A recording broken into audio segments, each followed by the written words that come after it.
मुख्य शर्विक लोंडे की सेवकाई है और आप देख रहे हैं the supernatural resurrected life fellowship द्वारा संचालित। हे देयर, आप सभी को जय मसीह की फिर एक बार, और आज के एपिसोड में आप सभी का स्वागत है। क्यों ना हम आगे शुरुआत करें। आगे बढ़ने के पहले क्यों ना हम प्रार्थना करें। धन्यवाद करते हैं पिता परमेश्वर, आपकी भलाई और करुणा के लिए। प्रभु जी, हम सारे दर्शकों को आपके हाथों में सौंपते हैं। आप उनसे बात करें। पवित्र आत्मा आने वाला वचन आपके हाथों में सौंपते हैं। आप हमारी अगुवाई करें और हमें आपके वचन की गहरी बातों को समझने में सहायता करें। सारा गौरव आपको देते हैं, यीशु मसीह के नाम में मांगते हैं पिता, आमेन। हालेलुया। क्यों ना हम वचन में जाए। आज मैं आपसे बात करने वाला हूं अब्राहम के वायदे, या अगर अब्राहम को किए गए वायदे पिता परमेश्वर की ओर से। हालेलुया। हम काफ़ी बार कहते हैं कि अब्राहम का विश्वास इतना बड़ा था, अब्राहम विश्वास का पिता है, ये है वो है, सब सही बात है। पर आपके जीवन में अब्राहम का आज भी कोई एक ऐसा कार्य है जो निरंतर है। वो क्या कार्य है, आज हम उसके बारे में जानेंगे, और उसके द्वारा आपके जीवनों के लिए क्या आशीष है, यह हम इस बात को समझेंगे। आमीन। अपने पवित्र शास्त्र को खोले, गलातियों 3:27-29 पढ़ेंगे। गलेशियंस 3:27-29, गलातियों 3:27-29 साथ में पढ़ेंगे। यहां कहता है वचन, और तुम में से जितनों ने मसीह में बपतिस्मा लिया है उन्होंने मसीह को पहन लिया है। अब न कोई यहूदी रहा, न कोई यूनानी, न कोई दास, न स्वतंत्र, न कोई नर न नारी, क्योंकि तुम सब मसीह यीशु में एक हो। आमीन। अगला वचन बहुत जरूरी है। और यदि तुम मसीह के हो तो, अभी जिस क्षण आपने यीशु मसीह को अपना परमेश्वर और उद्धारकर्ता के रूप में स्वीकारा है, उस क्षण से क्या हुआ पता है? आप यीशु मसीह के हुए, यीशु मसीह आपके हुए। हालेलुया। तो यहां पे क्या लिखा है? और यदि तुम मसीह के हो तो अब्राहम के वंश और प्रतिज्ञा के अनुसार वारिस भी हो। हालेलुया। विश्वास के द्वारा आप अब्राहम की संतान हो। मैं अब्राहम की संतान हूं, आप अब्राहम की संतान हो। कैसे? शरीर के द्वारा नहीं, विश्वास के द्वारा। विश्वास के द्वारा। आमीन। यहां पे लिखा गया, फिर एक बार पढ़ूंगा, और यदि तुम मसीह के हो तो अब्राहम के वंश और प्रतिज्ञा के अनुसार वारिस भी हो। प्रतिज्ञा के अनुसार, कॉवेनेंट है ना। इस बात को पहले तो समझो। परमेश्वर के वचन के अनुसार जो आशीषें अब्राहम को दी थी परमेश्वर ने, वही आशीषें इसहाक के जीवन में हमें कार्यरत में दिखती है ना। जो इसहाक के जीवन में प्रभु ने आशीषें दी, वो हमें याकूब के जीवन में कार्यरत में दिखती है। और वैसे ही अब जैसे उनके वंश में आगे बढ़ते जाएंगे, आपको वो सारी चीज़ें, यूसुफ से आगे इज़राइल, इज़राइल से आगे बाकी का इज़राइल का राष्ट्र बड़ा होता है, वगैरह वगैरह वगैरह, वो सब हमें देखने के लिए मिलता है ना। अभी यहाँ पे सुंदर बात यह है, विश्वास के द्वारा आप और मैं अब्राहम की संतान है। पता नहीं था? ध्यान से सुनना। हम अगली आयत में जाएंगे, उसी अध्याय, उसी किताब, उसी अध्याय का 7वां वचन पढ़ेंगे। गलातियों 3:7। गलेशियंस 3:7। ओके। गलातियों 3:7 वचन कहता है, अतः यह जान लो कि जो विश्वास करने वाले हैं वे ही अब्राहम की संतान हैं। किसमें विश्वास करने वाले हैं? अब सवाल यह है, हमने यीशु मसीह में विश्वास किया, सही बात, यीशु मसीह परमेश्वर का पुत्र है। इस बात की वजह से, इस सच्चाई की वजह से आप और मैं अब्राहम की संतान होते हैं विश्वास के द्वारा। किसमें? विश्वास के द्वारा। यूहन्ना 3:16, है ना। सुसमाचार में जब हम विश्वास रखते हैं, हम अब्राहम की संतान ठहरते हैं और पिता परमेश्वर के भी संतान होते हैं। हालेलुया। यहाँ पे साफ रूप में लिखा, फिर एक बार पढ़ेंगे, अतः यह जान लो कि जो विश्वास करने वाले हैं वे ही अब्राहम की संतान हैं। अगर कोई यीशु मसीह के संपूर्ण सुसमाचार में विश्वास नहीं करता तो वह व्यक्ति अब्राहम की संतान नहीं है। सिर्फ और सिर्फ वो जो संपूर्ण रूप में यीशु मसीह के सुसमाचार में विश्वास करते हैं, वही लोग विश्वास के द्वारा अब्राहम की संतान है। सिर्फ वो लोग, मैं नहीं, परमेश्वर का वचन कहता है ना। अभी पास्टर ये सब तो ठीक है, तो आपका क्या कहना है? हम वारिस है, इतना तो समझ गए, वचन भी आपने दिखाया, पर हमारे जीवनों में इस बात का क्या मूल्य है, या फिर इसका क्या लाभ है, इसके मतलब यूज क्या है ना। क्या चीज हमारे लाइफ में कार्यरत है? परमेश्वर ने जो कोई वायदे अब्राहम से किए, वो सारे वायदे आपके जीवनों में आज लागू करते हैं। आपके जीवन में वो सारे वायदे, यानी कि अगर अब्राहम को परमेश्वर ने बोला ये चीज मैं तेरे जीवन में करूंगा, करने वाला हूं, वगैरह वगैरह वगैरह, वो सारे वायदे आज आपके जीवन में भी, आपको भी उसका लाभ मिलता है। उसी तरह आप, परमेश्वर ने जो आशीषें अब्राहम को दी थी, वो सारी आशीषें आपके जीवन में भी लागू होती है। मैं नहीं, परमेश्वर का वचन कहता है। कैसे आप पास्टर कैसे बोल रहे हो? एक सीधा बात समझिएगा। वारिस जो होता है, वारिस क्यों कहता है पता है? क्योंकि वो जो व्यक्ति है, अब से इस व्यक्ति के बाद ये जो वारिस है, यह वारिस इन सारी चीजों का क्या होगा? हकदार होगा। सही बात है, गलत बात है ना। अब्राहम को अब्राहम ने परमेश्वर को क्या कहा था कि मेरा रिश्तेदार एलिएजर क्या बनेगा? जो दमिश्क वासी है वो क्या बनेगा? मेरा वारिस बनेगा। परमेश्वर ने कहा नहीं, मैं तुझे संतान दूंगा और तेरी संतान तेरा वारिस बनेगी। फिर परमेश्वर, हमें पता है सारा ने आगे जाके गर्भ धारण किया, फिर उसने जन्म दिया इसहाक को, वगैरह वगैरह वगैरह, हम सबको पता है ना। ये सब तो ठीक है, हो गया है ना। प्रभु को धन्यवाद हो, बहुत अच्छी बात है, बहुत प्यारी बात है। लेकिन बात यहीं पर ख़त्म नहीं होती है। हमको इस बात को समझना बहुत ज़रूरी है।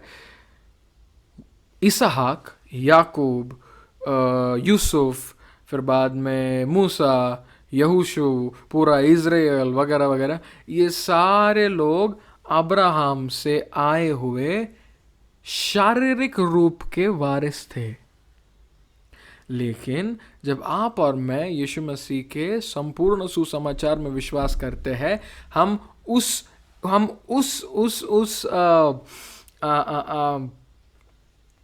उस खानदान के एक भाग हो जाते हैं। कौन सा खानदान? हम सबको पता है, यीशु मसीह को एक नाम दिया गया था। क्या नाम दिया गया था? हे दाऊद के पुत्र। मराठी में दाविद है ना। क्या कहते हैं हिंदी में? हे दाऊद के पुत्र। और यीशु मसीह को बुलाया। अभी फॉर एग्जाम्पल, अगर आप आपके दोस्त को बुलाते हो, आप उसका नाम लेके बुलाते हो, वो उस समय का काल अलग था, है ना। बाप दादाओं का नाम लेके बोलते थे, हे इधर आ, है ना। उसी तरीके में क्या बोला गया था यीशु मसीह को? हे दाऊद के पुत्र, इधर आ। करेक्ट। दाऊद कहां से आया?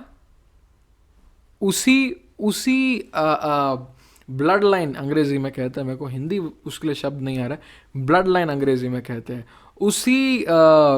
उसी खून का वो हकदार था, या उसी खून से वो आया था जो खून अब्राहम का था, है ना। अब्राहम ने इसहाक को जन्म दिया, इसहाक ने याकूब को, याकूब ने यूसुफ को, यूसुफ ने फिर बाद में वो लोग मिस्र देश में रहने लगे। वहाँ पे इजरायलियों का गिनती बढ़ने लगा।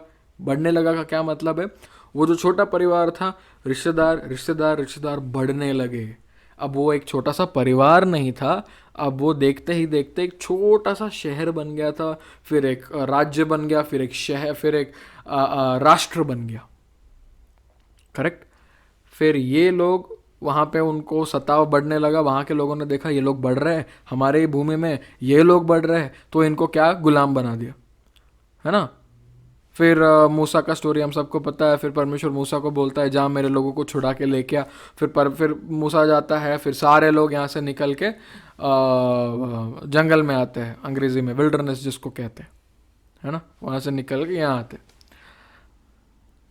स्टोरी इतना हुआ, पर इतना याद रखो, मिस्र देश से निकलने के बाद 40 साल तक वो लोग जंगल में थे। कितने साल? 40 साल। सफर कितना था? 40 दिन का था। हम सबको पता है क्या कारण थे जिसकी वजह से वो अटके पड़े रहे 40 साल। सही बात है। तो तब से अब्राहम से लेके अब तक इतने साल बीत गए, इजराइल अब सिर्फ एक इंसान का नाम नहीं था, अब इजराइल एक राष्ट्र बन चुका था। हालेलुया। वो बढ़ते गया, बढ़ते गया, बढ़ते गया।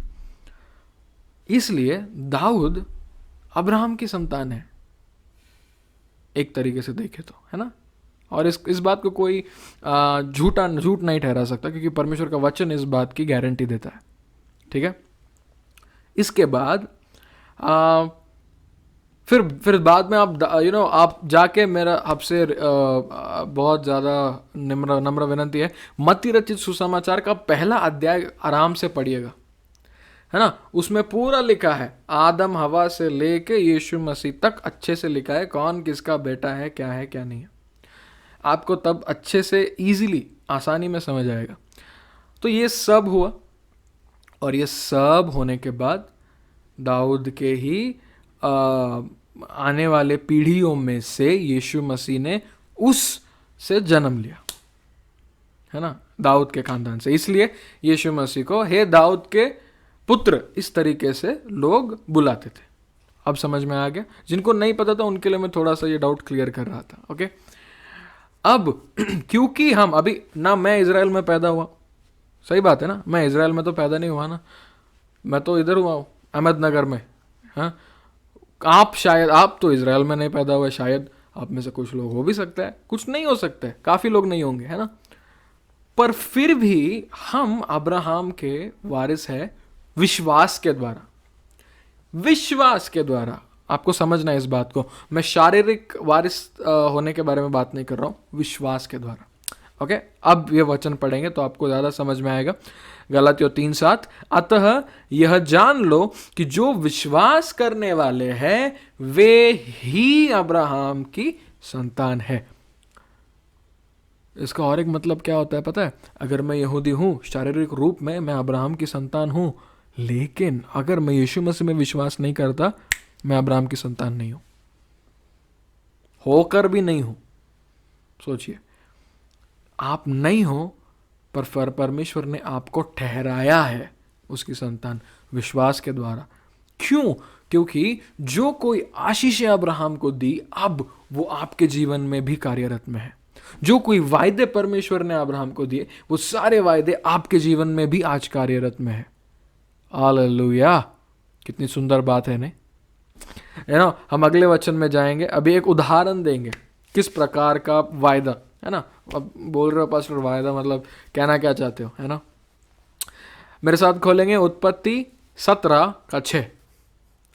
उत्पत्ति 17:6। परमेश्वर का कलाम यहां कहता है, मैं तुझे अत्यंत फलवंत करूंगा और तुझको जाति जाति का मूल बना दूंगा और तेरे वंश में राजा उत्पन्न होंगे। हालेलुया। क्या यह सच नहीं है? फिर एक बार ध्यान से पढ़िएगा, मैं तुझे अत्यंत फलवंत करूंगा। और अभी ये वायदा परमेश्वर ने अब्राहम को दिया इस अध्याय में, ठीक है, ध्यान से सुनिएगा। और तुझको जाति जाति का मूल बना दूंगा। मूल मतलब जड़, यानी कि पेड़ कहां से शुरू होता है? जड़ों से शुरू होता है ना। पहले बीज होता है, बीज बीज फूटता है, उसमें से छोटा सा छोटी छोटी जड़ें निकलती है, फिर पौधा निकलता है, पौधा बड़ा होता है, जड़ें बड़ी होती है ना। Root, I will make you the root of many tribes, मैं तेरे को बहुत से जातियों का मूल बनाऊंगा, यानी कि शुरुआत का स्थान, मतलब तुझसे वो सारे शुरू होंगे, मैं तुझको बनाऊंगा। कैसे?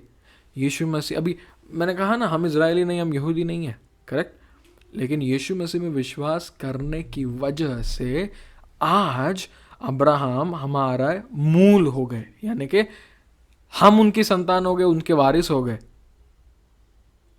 मतलब एक वारिस उन सारी चीज़ों का हकदार होता है जो उसके बाप दादाओं की होती है ना। कितने लोग होता है ना, प्रॉपर्टीज मिलती है बाप दादाओं के नाम की, है ना, बड़ी बड़ी ज़मीन, एकर्स में ज़मीन होती है, बाद में अरे ज़मीन है हमारे बाप दादाओं के नाम पे, चलो चलो उसको बेचते हैं। अभी वो बाप दादा, ना तुमको उनके नाम कभी पता थे, ना तुमने कभी अपने माँ बाप से उनके बारे में सुना होगा, पर पता है किसने तो दादा के नाना ने वो करके रखा था। फिर क्या होता है, आप उसके हकदार बनते हो। गवर्नमेंट आपको क्या करता है, उस चीज का पैसा देता है, बेचने के लिए आपको अनुमति देते हैं। क्यों? भले ही वो व्यक्ति आज जीवित ना हो, पर आप उनका खून हो, आप उनके वारिस हो, इसलिए उनकी जो चीजें थी तब, अब में भी जो अस्तित्व में है, उसके आप हकदार बनते हो। उसी रूप में जो आशीषें और जो वायदे परमेश्वर ने अब्राहम को दिए, क्योंकि आप वारिस हैं आत्मिक रूप में, विश्वास के द्वारा आप उन सारी चीजों के हकदार हो। हालेलुया। तो यहां पे क्या कहा है, मैं तुझे अत्यंत फलवंत करूंगा, यानी कि ये वायदा आपके लिए भी है। आमीन। और तुझको जाति जाति का मूल बना दूंगा, ये आपके लिए है। और तेरे वंश में राजा उत्पन्न होंगे। कितने राजा उत्पन्न हुए हैं यार, है ना, कितने राजा उत्पन्न, दाऊद उनमें से एक है ना। इस प्रकार का वायदा, ये आपके लिए छोटा सा उदाहरण था, मैं जल्दी इसको खत्म करूंगा। अभी आपका होमवर्क है, स्कूल में होमवर्क देते हैं टीचर लोग, है ना, कि आपको घर पे जाके इस चीज पर वापस पढ़ाई करनी है। आपका होमवर्क है कि आपको जाके ढूंढना है उत्पत्ति की किताब में परमेश्वर ने अब्राहम को कितने वायदे दिए, क्या वो कौन से वायदे हैं, क्या आशीषें अब्राहम को परमेश्वर ने दी, और उन सब को आपको लिख के निकालना है, ठीक है। और वो सारी चीजें आपके जीवन की सच्चाई है। हालेलुया। हम आखिरी बार अपने वचन को खोलेंगे आज के लिए, रोमियो 4:16। रोमियो 4:16 परमेश्वर का वचन कहता है, इसी कारण प्रतिज्ञा विश्वास पर आधारित है कि अनुग्रह की रीति पर हो, कि वह उसके सब वंशजों के लिए दृढ़ हो, न कि केवल उसके लिए जो व्यवस्था वाला है, वरन उनके लिए भी जो अब्राहम के समान विश्वास वाले हैं, वही तो हम सब का पिता है। हालेलुया। यहां पे साफ लिखा है, व्यवस्था वालों सिर्फ उनके लिए नहीं, ऐसा लिखा है, केवल जो व्यवस्था के अनुसार, यानी कि यहूदी लोग। मूसा को व्यवस्था दिया था परमेश्वर ने, इज़राइल आज पूरा वहां से यहूदी लोगों का क्या हुआ, समुदाय शुरू हुआ। तो यहूदी लोग जो है व्यवस्था के अनुसार, न्याय व्यवस्था के अनुसार चलते हैं, हम जो है विश्वास के अनुसार चलते हैं, करेक्ट। यूहन्ना 3:16 में क्या लिखा है, परमेश्वर ने जगत से इतना प्रेम किया कि उसने अपना इकलौता बेटा दे दिया, ताकि जो कोई भी उसमें विश्वास करे, न्याय व्यवस्था में नहीं, उसके बेटे में जो कोई विश्वास करे, वो सार्वकालिक जीवन को प्राप्त करेगा, करेक्ट। इसलिए यहां पर कहा गया है कि जो अब्राहम के समान विश्वास वाले हैं, वही तो हम सब का पिता है। हालेलुया। तो ये खुशखबर आपके लिए। आप बोलोगे अरे अब्राहम कितना महान था, परमेश्वर ने क्या क्या आशीषें दी उसको, है ना। आपको याद है हम कहते हैं ना, हमारे बाप दादाओं ने उस समय मेहनत करके इतनी बड़ी बड़ी ज़मीनें ले रखी, इसलिए आज हमारे पास इतना सब कुछ है। लोग कहते हैं ना, कुछ लोग कहते हैं हमारे बाप दादा ने उस समय ज़मीन बेच दी तो आज हमारे पास कितना कुछ होता है ना। उन्होंने बीज बोया, पेड़ को पानी दिया, उसको बढ़ाया, उसकी देखभाल करी, मेहनत ली, वो प्रभु के पास चले गए। आज आप जीवित हो, आप आज उस पेड़ के फल खा रहे हो। क्या यीशु मसीह ने हमारे लिए यही नहीं किया? आए, मरे, जी उठे, जो करना था सब उन्होंने किया, हम सिर्फ विश्वास किए और उस चीज के, उस पेड़ के अब सब फल खा रहे। हालेलुया। अब्राहम के जीवन पे परमेश्वर ने जो कोई आशीषें बोली, जो कोई वायदे बोले, वो सारे के सारे आपके जीवन के लिए भी है। तो ये नहीं बोलना, जो अब्राहम ने विश्वास योग्य ठहरने के बाद जो परमेश्वर ने उसको एक प्रतिफल के रूप में उसको जो आशीषें दी, जो वायदे दिए, आज आप उसका आनंद उठा सकते हैं। कैसे? विश्वास के द्वारा। कैसे? हमने अभी पढ़ा उत्पत्ति 17:6 में क्या लिखा है? पहली लाइन क्या है? मैं तुझे अत्यंत फलवंत करूंगा। हाँ, कामकाज की जगह पे बॉस बहुत दिमाग खराब कर रहे हैं आपका, आपको बहुत सता रहे हैं, आपको बहुत नीचे दिखा रहे हैं, फलाना ढिमकाना, ठीक है, पर मैं क्या चुनता हूं? मेरे परमेश्वर ने कहा अब्राहम से, मैं तुझे अत्यंत फलवंत करूंगा, आई विल मेक यू फ्रूटफुल, फलदायी ठहराऊंगा। करेक्ट? यानी कि तू जहां कहीं जाएगा तू प्रभुता को प्राप्त करेगा, तू विजेता ठहरेगा, फलवंत होगा। आमेन। You'll be prosperous, you'll be fruitful, you'll be a conqueror, you'll be a victor. Hallelujah.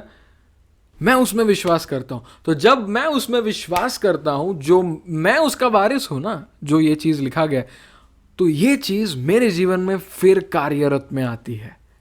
याद रखना, परमेश्वर का वचन कहता है विश्वास के बिना परमेश्वर को प्रसन्न करना असंभव है। करेक्ट? तो आपका और मेरे लिए ये खुशखबरी है कि हम अब्राहम के विश्वास के द्वारा संतान है, और आने वाले दिनों में आज अगर आप उस विश्वास में दृढ़ होकर चलेंगे, उन सारे वायदे और आशीषों को पूरा होते हुए आप आज आपके जीवन में देखोगे। हालेलुया। क्यों ना हम प्रार्थना करें। धन्यवाद करते हैं पिता परमेश्वर इन सारे लोगों के लिए प्रभु जी, जो हमें देख रहे हैं इस समय। प्रभु जी, आने वाले समय में ये जो वायदे अब्राहम के हैं और जो आशीषें अब्राहम को आपने दी प्रभु जी, उन सारे वायदे और आशीषों को अपने जीवन में पूरा होते देखने पाए विश्वास के द्वारा हम ऐसी प्रार्थना करते हैं प्रभु जी। आप उनके आत्मा के अंदर उस भूख को उत्पन्न करें, ताकि वो जाके अधिक ज़्यादा वचन को पढ़े, सुने, अपने विश्वास को बढ़ाए और इन सारी चीज़ों को अपने जीवन में होते हुए देख पाए प्रभु जी। धन्यवाद करते क्योंकि आप भले हैं, धन्यवाद करते हैं क्योंकि आप सुंदर हैं प्रभु जी। हम आपसे प्रेम करते हैं। सारा आदर, गौरव, महिमा, प्रशंसा केवल आपके नाम को देते हैं। यीशु मसीह के नाम में मांगते हैं पिता, आमेन, आमेन। हालेलुया। आज हमारे सेवकाई के द्वारा आप आशीषित हुए, या पिछले कुछ एपिसोड्स में, या कभी भी, हम आपसे सुनना चाहेंगे। हम बहुत उत्सुक है आपसे सुनने के लिए। ओके, तो आपकी गवाही आप हम तक पहुंचा सकते हैं। आपकी स्क्रीन के ऊपर अभी फ़िलहाल एक QR कोड आ रहा है। उस QR कोड को कृपया करके स्कैन करें। स्कैन करने के बाद फ़ोटो ले, स्क्रीनशॉट ले या स्कैन करें। स्कैन करने के बाद आपके स्क्रीन के ऊपर एक फॉर्म खुलेगा। उस फॉर्म को अपनी निजी जानकारी के साथ भरिएगा और अंत में अपनी गवाही को लिखकर हमारे साथ बांटिएगा। नम्र निवेदन है कि अपनी जानकारी को सही से भरें, ताकि हम आपकी गवाही दूसरे लोगों तक पहुंचा पाए, टीवी के द्वारा, दूसरे माध्यमों के द्वारा, ताकि जब वो सुने आपकी गवाही को, उनका विश्वास बढ़े और वो प्रभु से अधिक ज़्यादा प्रेम करे। आमीन। तो आज के लिए बस इतना ही। जुड़ने के लिए बहुत धन्यवाद, बहुत शुक्रिया। मिलते हैं अगले एपिसोड में। तब तक अपने हक के अधिक जिन चीज़ों के आप हकदार हो, उन चीज़ों का आनंद उठाओ, और वो है अब्राहम की आशीषें और वायदे। हालेलुया। प्रभु आप सभी को आशीषित करें। मिलते हैं अगले एपिसोड में। जय मसीह की। अगले 2 मिनट आपको यह एहसास कराने के लिए है कि आप बेदारी ला सकते हैं। आज दुनिया में लोग ठंडे दिल से चल रहे हैं। उन्होंने एक दूसरे के लिए खुशी, शांति और प्यार खो दिया है। वे यह समझने के लिए संघर्ष करते हैं कि उनके और उनके जीवन में क्या गलत है, लेकिन आप उनकी मदद कर सकते हैं। तुम मुझसे पूछते हो कैसे? यीशु को उनके टूटे हुए जीवन में लाने के लिए हमारे साथ साझेदारी करके। आपका भेंट हमें परमेश्वर के शब्दों से भरी ऐसी मीडिया सामग्री को फिल्माने में मदद करता है जो उनके जीवन का निर्माण और परिवर्तन करेगा। इतना ही नहीं, बल्कि हमें परमेश्वर के प्रेम और अभिषेक के साथ भारत के विभिन्न शहरों और राज्यों में भी ले जाता है। हम प्रार्थना सभाओं की व्यवस्था और आयोजन भी करते हैं। आज मौका है बेदारी लाने का। आज हमारे साथ भागीदार बने और बेदारी जनक बने। हमारे साथ साझेदारी करने के लिए इस QR कोड को स्कैन करें। कृपया फॉर्म सही से भरें।